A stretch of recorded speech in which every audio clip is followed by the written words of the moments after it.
Accompagnez-moi du coup dans cette septième partie de notre étude, la foi pratique. On est au chapitre 3. Ouvrons la Bible ensemble à Jacques 3. Sagesse spirituelle versus sagesse terrestre et démoniaque, littéralement. On va voir comment est-ce que le texte le dit littéralement comme ça. C'est ce que Jacques va contraster. On se souvient dans les précédentes session qu'on a eue, il y en a toujours eu une histoire de contraste.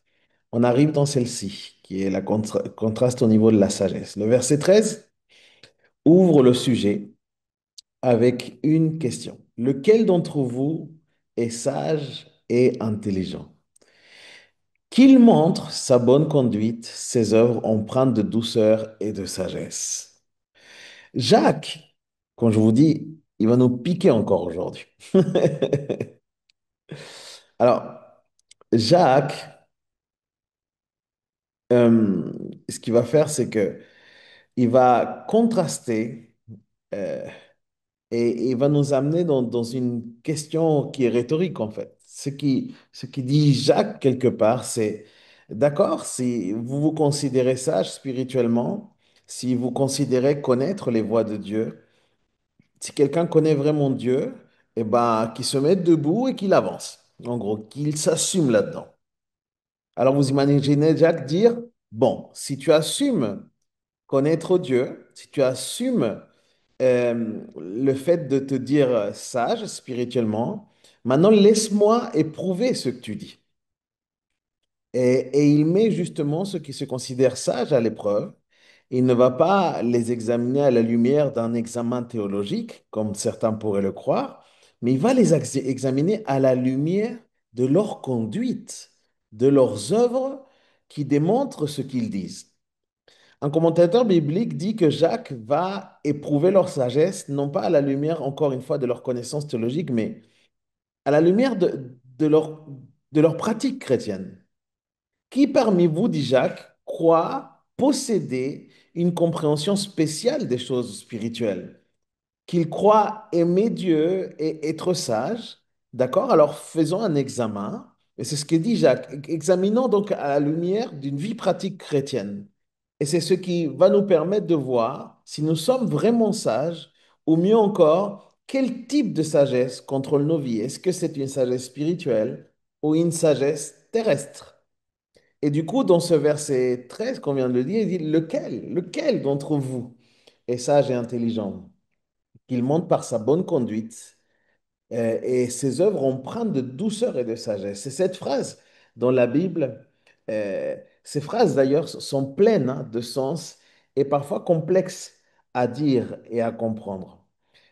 Qu'il montre par sa bonne conduite. Quelle étrange manière de le dire. En fait, il dit qu'il montre par sa bonne conduite ses œuvres empreintes de douceur et de sagesse. Et la version français courant va nous permettre peut-être d'encore mieux comprendre. La version français courant nous dit, quelqu'un parmi vous pense-t-il être sage et intelligent, qu'il le prouve par sa bonne conduite, par ses actes accomplis avec humilité et sagesse. Comment savez-vous si quelqu'un est sage? Selon ce que dit le texte, c'est par sa conduite. Et c'est un grand contraste, les amis, parce que nous, ici en Occident, nous pensons que la sagesse, c'est quelque chose qui se voit en termes de pensée logique, en termes de quantité d'informations que nous pouvons accumuler. Mais dans la pensée biblique, la sagesse n'est pas principalement liée à l'information ou à ce genre de pensée. Mais dans la pensée biblique, la sagesse est directement liée aux actions. C'est aux actions qui démontrent si quelqu'un fait confiance à Dieu. C'est à ça qu'on voit si quelqu'un est sage ou pas. Et Jacques dit, d'accord, qui est sage? Si quelqu'un se croit sage, qu'il le démontre par ses bonnes œuvres, qu'il le démontre par sa bonne conduite. C'est-à-dire qu'il le démontre par des actes d'obéissance à Dieu et ces actes qui sont accomplis jour après jour. Parfois, nous pensons à l'obéissance à Dieu seulement dans des grands actes, vous voyez, dans des grands pas de foi, etc., dans des moments parfois critiques. Mais la sagesse à laquelle la Bible fait référence, c'est cette obéissance non seulement dans les grandes décisions, mais aussi dans les petites actions du quotidien, jour après jour, en se confiant à Dieu, en s'en remettant à sa volonté, en suivant Dieu dans ses petits pas comme dans des grands pas. Des pas d'obéissance, grands et petits, accomplis jour après jour et de manière constante. Un prédicateur a dit un jour que c'est le contenu de la bonne conduite d'une personne sage, c'est-à-dire des actes d'obéissance jour et nuit, des grands et des petits pas constants, c'est ça qui démontre notre confiance en Dieu. Alors, qui est sage et intelligent, qu'il le montre par des actes, encore une fois, d'obéissance qui manifestent une confiance à Dieu. Mais Jacques d'une part, dit qu'il montre par sa bonne conduite ses œuvres, et nous avons dit que ce sont des actes d'obéissance constants au quotidien, mais dans une seconde partie de cette phrase, il dit il emprunte cette expression, empreinte de douceur et de sagesse. Qu'est-ce que ça signifie? Certains disent que cela signifie deux choses. D'une part, la sagesse produit de bonnes œuvres et d'autre part, la sagesse produit l'humilité. Maintenant, ne trouvez-vous pas que c'est une grande coïncidence? Si on revient au chapitre 2 de Jacques, il y a un vrai contraste aussi entre deux types de foi. Vous vous souvenez, il y a la foi authentique qui produit les bonnes œuvres et la foi, l'autre foi, une foi qui n'est pas authentique, qui justement ne produit pas de bonnes œuvres. Et dans ce cas, la sagesse qui est spirituelle, la vraie sagesse, produit aussi de bonnes œuvres. Dans le contexte de Jacques, quelles sont les bonnes œuvres? On avait dit, on avait pu comprendre ce qu'il disait. Il disait que c'était des actes de compassion envers les autres. Vous vous souvenez, c'était des actes de miséricorde, de compassion envers ceux qui sont dans le besoin dans l'Église, mais aussi en dehors de l'Église. De cette manière, la sagesse se démontre par des actes d'obéissance, d'amour pour Dieu et d'amour pour le prochain. Et ils sont produits avec humilité. Ce sont des actes d'humilité. Et qu'est-ce que ça veut dire, ça aussi? Euh, Qu'ils sont produits avec l'attitude suivante, c'est l'humilité. C'est avec cette attitude-là. Il y a un Dieu et ce n'est pas moi. Ce que je suis en train de faire, c'est à cause de Dieu, c'est pour Dieu et par Dieu. Il y a un Dieu et ce n'est pas moi. Vous me suivez? Il y a un Dieu euh, et ces actes d'humilité reconnaissent ce Dieu-là et reconnaissent sa place. Donc même dans tout l'univers, ça veut dire que je suis créature créée par Dieu et reconnaissent que Dieu a aimé et qu'il est digne de ma confiance, il est digne de mon obéissance. Et ces actes d'humilité dans lesquels je suis en train d'accomplir vont reconnaître un peu tout ça. Dans la version français courant, ce même texte, il dit, montrez-le par une vie honnête et par des bonnes actions avec humilité et sagesse, comme je vous le disais. Quelqu'un est sage, quelqu'un est humble. C'est ça en fait. Quelqu'un qui est sage est forcément humble, parce que la vraie sagesse produit l'humilité. Qui est sage? Eh bien, celui qui reconnaît qui est Dieu, qui reconnaît sa place dans le monde, connaît la place de Dieu dans le monde, qui reconnaît le Dieu qui est créateur. Et nous verrons plus tard que le commencement de la sagesse, le début de la sagesse, c'est la crainte de l'Éternel. Reconnaître qui est Dieu. De cette manière, la sagesse produit l'humilité, mais elle produit aussi la compassion pour les autres, des petites actions d'amour et de confiance en Dieu. Et moi, quand je commence à voir tout ça, je prenais ça pour moi, hein. Je me disais, bon, euh, si Jacques me fait un examen là, je suis peut-être pas à 20 sur 20 là. J'ai encore de la marge. Sommes-nous sages? C'est vraiment la question que pose Jacques. Et pourquoi est-ce qu'il aborde ce sujet? Peut-être qu'il y avait des personnes dans l'assemblée que Jacques connaissait et à qui il voulait peut-être adresser un petit mot. Mais peut-être aussi que Jacques connaît tout simplement les domaines où nous, tous chrétiens, nous avons des difficultés. Jacques sait que dans les assemblées, il y a souvent de l'orgueil. Jacques sait. Et souvent, il y a des personnes qui se considèrent sages dans leur propre opinion et qui sont égoïstes et défendent simplement leurs opinions. Jacques sait que nous avons des difficultés avec cela. Jacques connaît la racine du péché dans l'orgueil, l'envie, et il essaie justement d'exposer cette faille dans le caractère de toute personne. Une faille qui existe en nous à cause du péché. Et il expose la racine de qui nous sommes en fait, le problème fondamental d'orgueil et de jalousie ou d'envie. De cette manière, Jacques dit, quelqu'un est sage qui manifeste par des actes d'amour, d'obéissance à Dieu, mais aussi par l'humilité et le service envers les autres.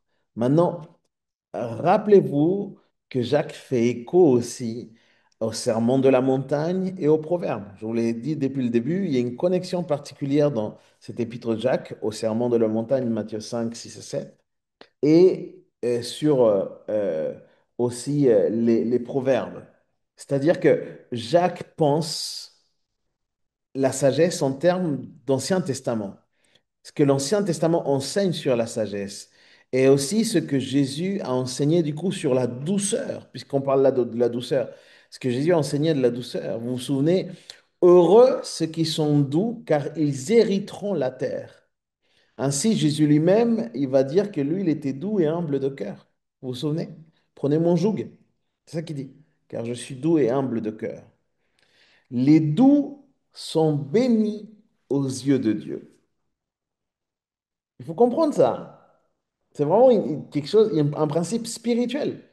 Les doux sont bénis aux yeux de Dieu. Alors, je crois qu'il y a quelque chose d'important à méditer dans le contexte biblique sur la sagesse. D'une part, la sagesse dans l'Ancien Testament, à quoi se réfère-t-elle? Et laissez-moi lire quelques proverbes pour pouvoir vraiment comprendre à quoi elle fait référence. Vous pouvez les noter, ces proverbes sont très intéressants. On va lire Proverbe 1, verset 7, Proverbe 1, verset 7, Proverbe 8, verset 13, Proverbe 8, verset 13 et Proverbe 15, verset 33. Je lis le premier, Proverbe 1, verset 7. La crainte de l'Éternel est le commencement de la connaissance, mais les insensés méprisent la sagesse et l'instruction. Proverbe 8, verset 13. La crainte de l'Éternel, c'est haïr le mal. Je hais l'orgueil et l'arrogance, la voix du mal et la bouche perverse. Proverbe 15, verset 33. La crainte de l'Éternel enseigne la sagesse et l'humilité précède la gloire. Il y a beaucoup d'autres versets que j'aurais pu vous donner, mais dans les proverbes qui parlent justement sur la crainte de l'Éternel. Mais ceux-ci sont très liés à la conduite. La crainte de l'Éternel contrastant pardon, avec l'orgueil et l'arrogance. Il y a là un contraste fort. Ainsi, je crois qu'il est important de comprendre que dans l'Ancien Testament, la sagesse a à voir avec les actions, avec ce qui est une bonne vie, ce qui signifie une vie véritablement réussie. Voilà la sagesse dans l'Ancien Testament. Les proverbes nous enseignent que Dieu a créé ce monde et lui a donné une direction morale. Par conséquent, être sage a à voir avec le fait de suivre cette direction morale que Dieu a mise dans ce monde. Et c'est pourquoi les proverbes commencent en disant que le commencement de la connaissance, le commencement de la sagesse est la crainte de l'Éternel. Qu'est-ce que la crainte de l'Éternel? Vous pouvez me poser la question et je vous en remercie. C'est une révérence profonde qui naît d'une compréhension correcte de qui est Dieu et de qui je suis. Pas simplement de qui est Dieu, mais aussi de qui je suis. Vous vous souvenez? C'est une attitude en fait morale et mentale qui conduit à une action. De cette manière, la crainte du Seigneur, être sage, signifie comprendre que je ne suis pas Dieu, qu'il est Dieu, qu'il est digne de ma confiance et que je dois me soumettre à la définition de Dieu, à sa définition à lui sur ce qui est bien et sur ce qui est mal. Et c'est le concept biblique justement de la sagesse, une révérence profonde envers Dieu qui m'a conduit à lui faire confiance. Pourquoi? Parce qu'il sait ce qui est meilleur pour moi.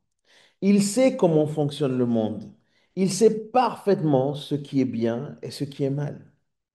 Maintenant, contrastons cela avec la tentation de la Genèse. C'est intéressant ce qui se passe dans la Genèse pour comprendre la sagesse.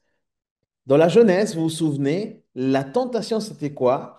C'était la tentation de devenir sage, avoir la connaissance de Dieu, en essayant d'être comme Dieu, définissant eux-mêmes, du coup, ce qui est bien et ce qui est mal. Et il est là le problème. Un homme sage est un homme qui reconnaît qu'il y a un ordre moral dans l'univers imposé par Dieu, qu'il y a un Dieu bon et sage et que je dois me soumettre à lui. Il est digne, encore une fois, de ma confiance. Je dois me soumettre à sa définition de ce qui est bien et ce qui est mal. Et c'est cela la bonne vie. Et c'est en contraste justement avec l'homme ou la femme insensée qui est une personne qui doute de la bonté de Dieu, qui essaye d'être donc son propre Dieu et qui se soumet à l'illusion qu'il est le maître et qu'il a le contrôle de son destin et qui va donc définir lui-même ce qui est bien et ce qui est mal à sa manière. N'est-ce pas ce qu'on voit aujourd'hui? Alors remarquez que ce que produit la vraie sagesse, et j'aime ça, la vraie sagesse produit l'humilité. Il y a un lien très grand entre la véritable sagesse de Dieu et l'humilité. Pourquoi? Parce qu'elle se soumet à Dieu. Elle croit encore une fois que Dieu est bon. Et du coup, elle s'en remet à Dieu. Et qu'est-ce qui produit la folie? Le fait d'être insensé, le fait de manquer de sagesse. Eh bien, ça produit l'orgueil.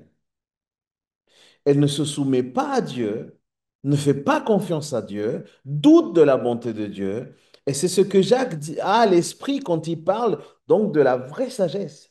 Parce que si vous regardez dans le verset 14 de Jacques 3, on revient à notre texte de Jacques 3, au verset 14, il dit, mais si vous avez dans votre cœur une jalousie amère, un esprit de rivalité, et ne vous vantez pas et ne vous mentez pas contre la vérité, une telle sagesse ne descend pas d'en haut, elle est terrestre, purement humaine et démoniaque. Vous voyez, c'est ce que Jacques a en tête. La vraie sagesse, c'est de faire confiance à Dieu, de me soumettre à Dieu, d'obéir à Dieu dans les grandes choses et dans les petites, en croyant qu'il est bon et qu'il sait ce qui est bon pour moi. La sagesse se démontre encore une fois par des actions qui montrent que je fais confiance à Dieu ou que je lui obéis et que je montre mon amour pour les autres et que je montre et cet amour se démontre même dans l'humilité de savoir que je ne suis pas Dieu, qu'il est Dieu et que je peux lui faire confiance encore une fois.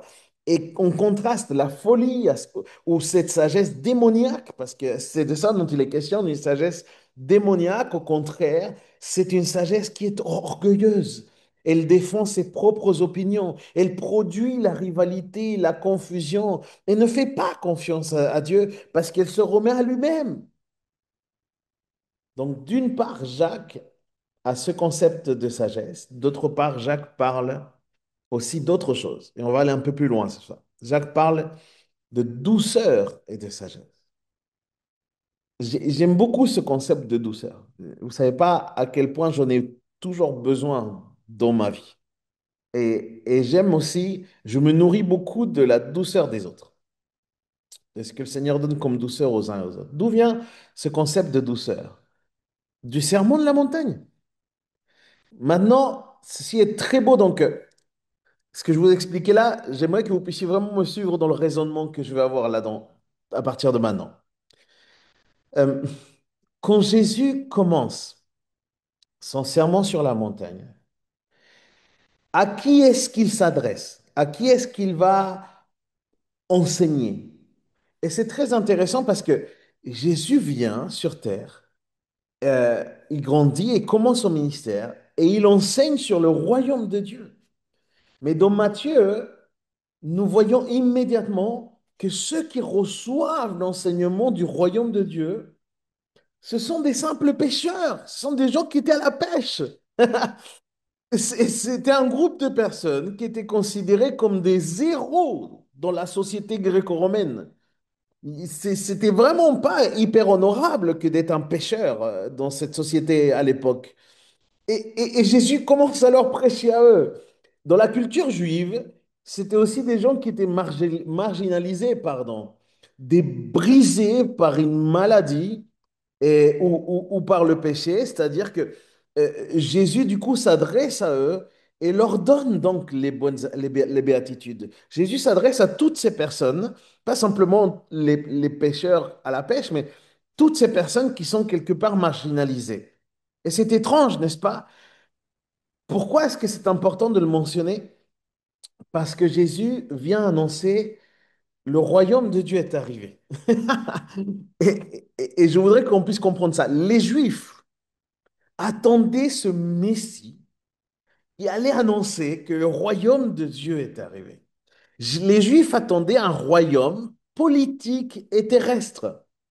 Mais au lieu que Jésus sorte une épée pour tuer tous les Romains, et qu'il y ait des feux d'artifice, qu'il appelle à la guerre, qu'il soit ce guerrier militaire qu'ils attendaient, Jésus appelle des pécheurs à être ses disciples et leur confie le message du royaume et prononce ses béatitudes, il prononce ce serment dans la montagne sur ceux qui ne pouvaient rien donner à leur société, ceux qui étaient considérés comme des zéros, les amis. C'est très, très important. Je ne sais pas si vous voyez ce qui se passe ici. Si vous vouliez une armée pour détruire Rome, c'était surtout pas à ces gens-là qu'il fallait parler. Il fallait pas appeler les pécheurs, ce genre de personnes, à un royaume. Non, non, non, non. Mais c'est pourtant à ce genre de personnes que Jésus a donné les béatitudes. Et dans ces béatitudes, il va dire, dans Matthieu 5, verset 5, il va dire, heureux les doux, heureux les doux. Où est-ce que je veux en venir, les amis? Qu'est-ce que la douceur selon Jésus? Que signifie faire partie de ce royaume auquel Jésus nous a appelés? Être doux signifie comprendre que Jésus a appelé ceux qui ne sont pas importants. Être doux signifie alors que je ne cherche pas moi-même à être important. Je ne cherche pas moi-même à devenir important. Et cela est très, très intéressant dans le contexte dont Jacques parle, puisqu'il dit les rivalités, il décrit des rivalités, des cœurs amers, la jalousie, il décrit un cœur qui cherche à attirer l'attention sur lui-même, qui se considère important, qui considère comme plus important que les autres, et du coup qui impose son opinion et qui apporte finalement du chaos et de la confusion. Mais Jésus a appelé heureux ceux qui, dans cette culture, n'étaient pas importants et que personne n'aurait considéré pour une armée ou pour quoi que ce soit d'autre. Ainsi, ce que je veux dire, c'est ceci. La douceur à avoir avec la façon dont je me vois moi-même. Cela a à voir avec quelque chose de profond dans le cœur. Cela a à voir avec mon caractère. Être doux, c'est justement reconnaître qu'il est Dieu et que je ne le suis pas. Cela a à voir avec la façon dont je me conçois. Est-ce que je me vois comme quelqu'un qui mérite l'attention, qui a besoin tout le temps d'être écouté, dont l'opinion est digne d'être défendue? Ou est-ce que je me vois comme quelqu'un que Jésus a appelé à le suivre, que Jésus aime, non pas parce que je suis important, bien que pour Dieu, nous soyons tous précieux et importants, parce qu'il nous a créés à son image, mais que je ne suis pas centré sur moi-même, en fait. C'est ça. Vous savez, il n'y a pas cette ambition personnelle de m'imposer par moi-même. C'est cela, la douceur. En fait, chose intéressante, bien que le contexte de Jacques soit la pensée que nous voyons dans l'Ancien Testament, cette douceur que décrivent les béatitudes, le mot doux en grec décrivait par exemple un cheval qui avait été brisé ou dompté. Un cheval est très fort, n'est-ce pas? Mais euh, il n'est pas utile à la personne. Personne ne peut utiliser un cheval si ce cheval-là n'a pas été pris en main. En ce sens, quelqu'un de doux est quelqu'un qui a rendu donc sa volonté à Jésus. Il se remet à Jésus. Il fait confiance à Jésus. C'est pourquoi Moïse, vous vous souvenez de Moïse? Moïse est appelé l'homme le plus doux, car même dans les moments difficiles, nous le voyons faire confiance à Dieu. Moïse, c'est ça, c'est constamment renoncer à ce qu'il pense de lui-même et d'avancer vers ce que Dieu veut de lui. Je ne sais pas comment ça va dans l'examen. Moi, je me fais l'examen en même temps. Est-ce que vous faites aussi cet examen aujourd'hui? Sommes-nous sages? Sommes-nous sages? C'est la question que Dieu nous pose ce soir, hein. Nous devons le démontrer par des actions d'obéissance qui montrent que nous faisons confiance à Dieu et qui n'ont rien à voir avec des ambitions, de l'amertume, des rivalités, mais avec l'humilité et le désir d'aimer Dieu et d'aimer les autres. C'est pourquoi le verset 14, il nous dit ceci. Mais si vous avez dans votre cœur une jalousie amère, un esprit de réalité, ne vous vantez pas. C'est-à-dire, ne soyez pas orgueilleux, c'est ce que dit Jacques. Si vous pensez être sage, mais que ce que demandent vos actions est l'amertume, la rivalité, l'égoïsme, ne soyons pas orgueilleux, ne nous vantons pas. Et ne montez pas contre la vérité. Parce que ce genre de sagesse ne descend pas de haut, c'est, ce n'est pas une sagesse spirituelle. C'est une coïncidence encore intéressante. Nous avons vu déjà cela un peu plus tôt, vous vous souvenez, quand il est dit au verset 17 du chapitre 1 concernant la sagesse dans les épreuves. Vous vous souvenez de ce passage-là quand on parlait de la sagesse dans les épreuves? Il est dit que cette sagesse, Dieu la donne à celui qui la demande, à celui qui se confie en lui. Pourquoi? Parce que tout don parfait ou tout don excellent, tout cadeau parfait viennent d'en haut. C'est ce qu'on voit dans Jacques 1, verset 17. Ce genre de sagesse que produit un cœur transformé est un don de Dieu, mais il est donné à ceux qui sont disposés à rendre leur volonté au Seigneur, à croire en la bonté de Dieu, à s'en remettre à lui. Et alors, la sagesse d'en haut est celle justement qui a à voir elle est contrastée, pardon, à celle qui a à voir avec nos ambitions personnelles, avec l'orgueil, avec la jalousie, qui n'est pas une sagesse qui vient comme un don. Continuons avec le verset 15. Jacques nous dit au verset 15, une telle sagesse ne descend pas d'en haut, elle est terrestre, purement humaine et démoniaque. Il y a trois éléments là, terrestre, purement humaine et démoniaque. C'est-à-dire que cette sagesse est purement humaine, pardon, cette sagesse qui est purement humaine, elle a à voir avec ceux qui fixent leurs yeux sur les choses de la terre, qui ne sont pas dans les choses d'en haut. Et cette sagesse-là, elle appartient aux démons. Pourquoi? Parce que c'est une fausse sagesse. Elle ne descend pas d'en haut. Ce n'est pas un don que Dieu donne à ceux qui s'humilient, qui exposent leur brisement, qui reconnaissent leurs besoins de Dieu. Tout au contraire, elle expose un cœur orgueilleux qui ne fait pas confiance à Dieu. Ainsi, mes actions qui démontrent, disons-le ainsi, si aujourd'hui nous méditons ensemble sur la façon dont nous conduisons à la maison, je me posais cette question-là. Qui je suis chez moi? Qui je suis chez moi? Si on médite sur la façon dont on se conduit chez nous, à la maison, au travail ou à l'église, quel genre de sagesse nos actions elles démontrent? Quel genre de sagesse? Est-ce que ce n'est une qui est spirituelle ou c'est une sagesse qui est terrestre? Quelle attitude nous domine? Qu'est-ce qui produit nos actions? Et le verset 16 nous disait, hein, car là où il y a de la jalousie et un esprit de viralité, de rivalité, pardon, il y a du désordre et toutes sortes de pratiques mauvaises. Là où il y a des rivalités, des disputes, de l'égoïsme, de l'ambition personnelle, ne nous y trompons pas, parce qu'il y a là des œuvres mauvaises. Et c'est fort, les amis, c'est fort. Souvent, il est difficile que nous puissions nous-mêmes reconnaître parfois que nous sommes dans ce genre de domaine, que parfois on vit ce genre de réalité aussi. On sait quand on discute à la maison, quand on se dispute à la maison, pardon, on le sait, quand on se dispute avec notre épouse, quand on se met en colère, peut-être contre nos enfants, quand on est au travail et c'est littéralement un combat, quand on se dispute avec un frère ou avec une sœur.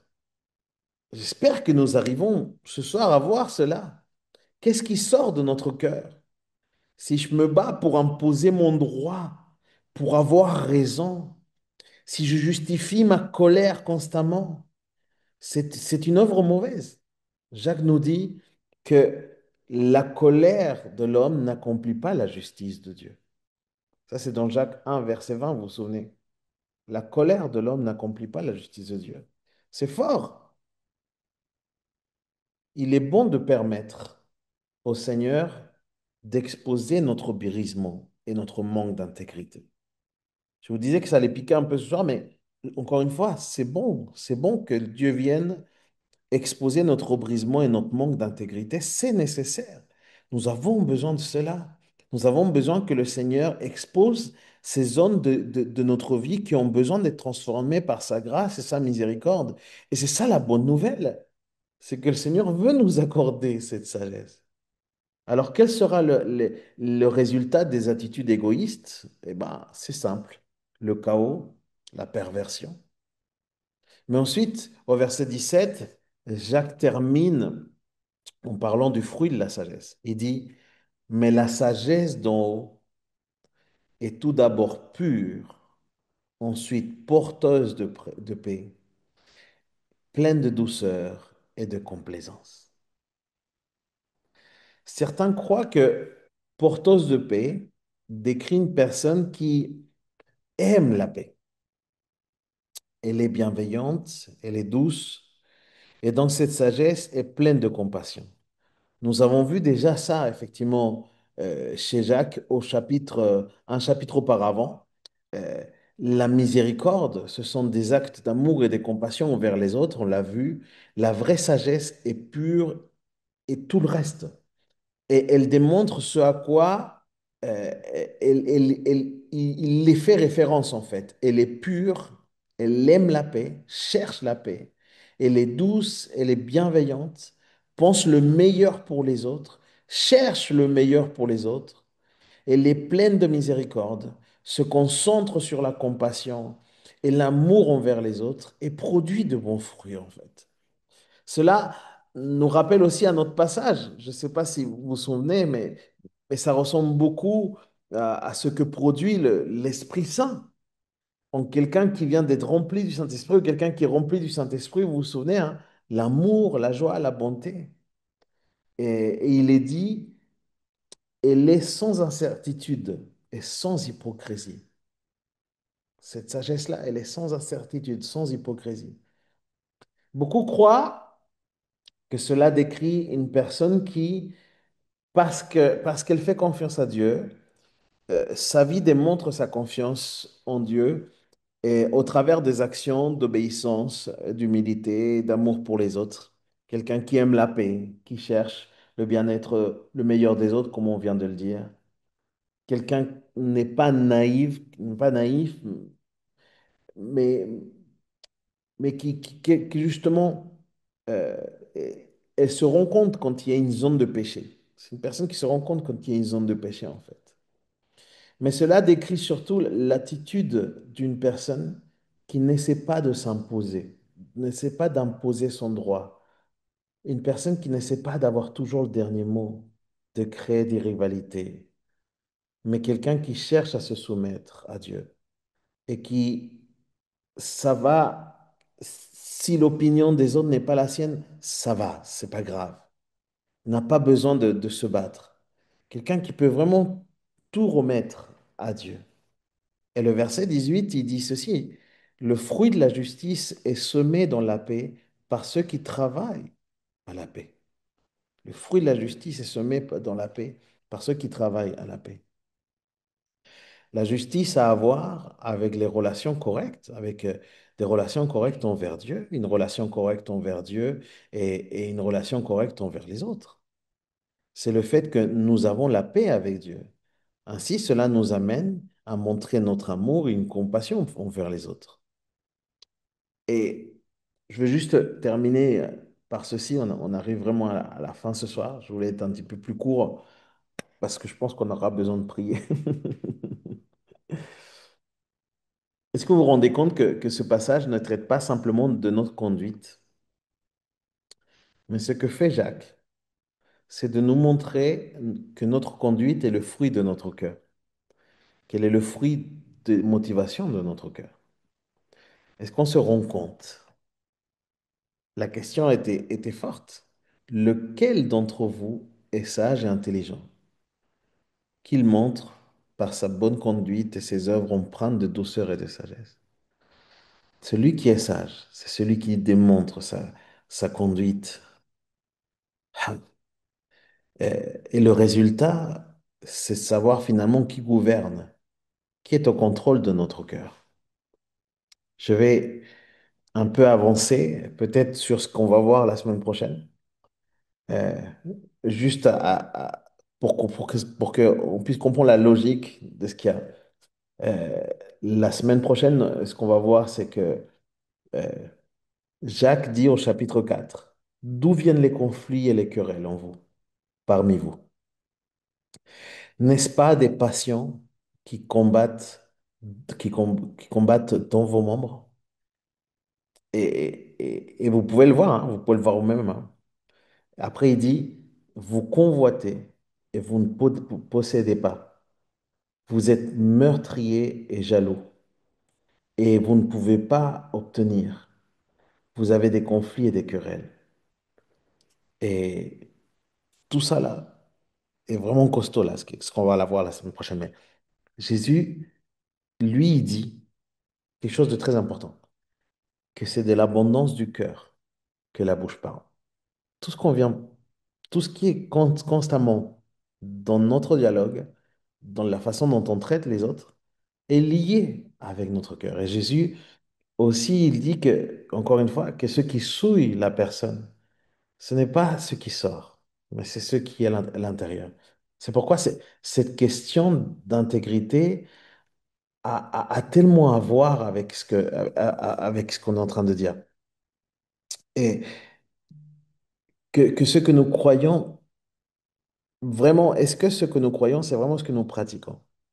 Je vous l'ai dit depuis le début, la question de la cohérence, c'est la question de l'intégrité et c'est une question de fond qui traite Jacques. Il ne s'agit pas aujourd'hui simplement de changer de conduite.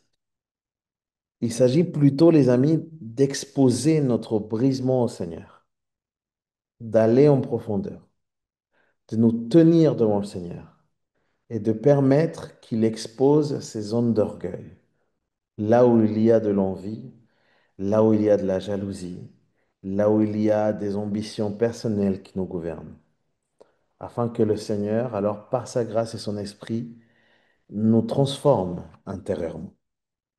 Vous vous souvenez, la racine de tout ce qui a à voir avec si j'ai la crainte du Seigneur, si je fais confiance au Seigneur et en sa bonté, et donc si je m'en remets à lui, c'est ça à ce qui est sa définition du bien et du mal. Est-ce que c'est les questions que je me posais. Est-ce que je me considère comme important ou est-ce que je considère que c'est lui l'important, que c'est le Seigneur qui est au centre? C'est cela, la sagesse et la douceur. Ou est-ce que ce qui gouverne mon cœur est ce projet, cette ambition personnelle, c'est ce que je veux imposer, ce manque du coup de confiance en Dieu et ce désir d'être sous les projecteurs de ma propre vie, où je suis mon propre roi, où tout ce que je fais, c'est construire mon propre royaume. Je crois que c'est de cela qu'il s'agit, cette fameuse sagesse. La sagesse véritable et la fausse sagesse contrastée par ce qui démontre finalement nos actions. Si elle démontre euh, que ce que nous gouverne est l'orgueil, ou est-ce que ce qui nous gouverne est vraiment Dieu? Et, et c'est quelque chose que je m'impose de faire ce soir. Moi, je vais rentrer chez moi, vous êtes déjà chez vous. Mais si vous demandiez à votre épouse, si vous demandiez à vos enfants, si vous parliez à quelqu'un qui vous connaît, vous leur demanderez peut-être, est-ce que tu vois de l'orgueil chez moi? Et comment est-ce que cet orgueil se manifeste? Peut-être que cette personne, notre épouse ou notre mari, essaye de nous le dire depuis un moment qu'il y a cette histoire d'orgueil en nous. C'est peut-être le moment aussi de demander au Seigneur, Seigneur, qu'est-ce que tu veux me montrer? Qui est-ce qui me gouverne? Qu'est-ce qui gouverne vraiment mon cœur? Amen.